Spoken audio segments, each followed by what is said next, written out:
Starting out here in this video, I am replacing my transmission in my RC car. I am replacing it from stock transmission to a 2-speed high and low gear transmission in this one. Right out of the package, I'm looking at this and this just seems incredible. As soon as I pulled it out of the package, it definitely took me a second to actually understand how to use it, but overall, all you have to do is just flip a switch to switch it between high and low gears. Alright, so right here I'm pointing to stock motor. I pointed to it, and then now we're going to end up switching this for a brand new motor. All the rest of this was just really easy stuff. Very simple. It took me less than 45 minutes. So first, in order to get into the motor here, I have to remove the battery cover. This piece is really just going to be in my way, and I kind of have to remove it. After I remove that, I just have to take out all the screws for the stock motor, and then we can get started on putting in the next motor. And this part took a while because I didn't actually notice there was 4 screws holding it down. But yeah, this part right here, where I'm kind of messing with the wires, this is going to be a pain for later on because the motor is actually tied with a little tiny zip tie, and that was actually kind of a pain. I ended up not messing with it until the end, so I just had the other motor hanging off the side of the vehicle until I got that figured out.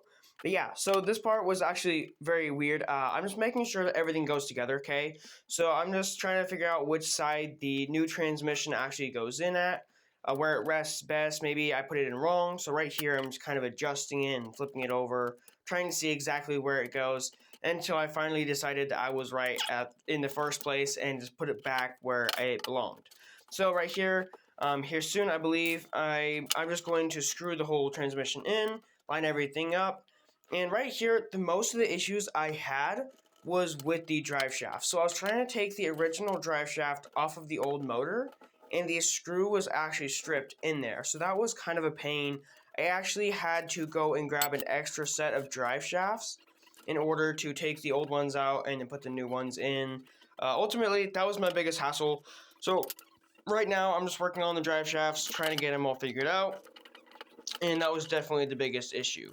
Other than that, because I think what I did is I put the motor in, and then I just put the drive shafts in. Everything worked out in the end. But yeah, definitely worth doing this.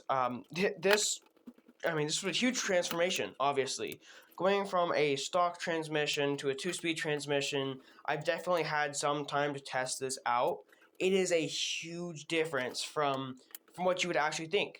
I actually honestly thought the first time that this was going to be a, maybe not that big of an upgrade. For this transmission costing $50, it definitely is worth it, and I'm super happy with it. After all that, all the tests that I've done, all you have to do is flip this little lever off to the side right here, that one, and then it'll switch between 2 modes. So it was super neat and super fun. So yeah, this was great. Great project, and if you guys want to do your own project like this and you guys want more details, make sure to subscribe and like this video.